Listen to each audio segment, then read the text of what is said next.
4 тонны пшеницы. Эту помощь нуждающимся оказывает ГУП Орджоникидзе. Десятки семей, и все они первые в списке малоимущих. Жители дружно взялись за мешки и стараются помочь друг другу, наполняя их.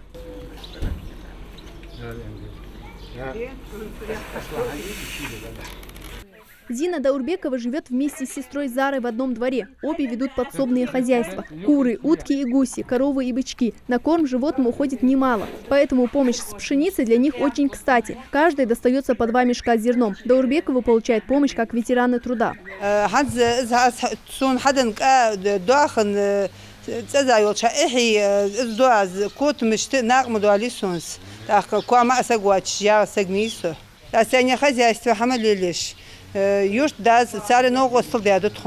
В числе получивших помощь и семья Адама Халухоева, который живет вместе с дядей. Своей семьи у него нет. Адам ничего не видит и поэтому не работает. У них тоже есть хозяйство, и зерно для них как нельзя кстати.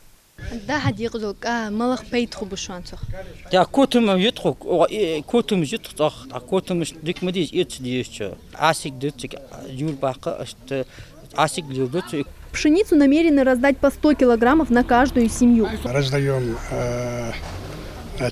пшеницу детям, сиротам, многодетным семьям и малоимущим, и ветеранам труда.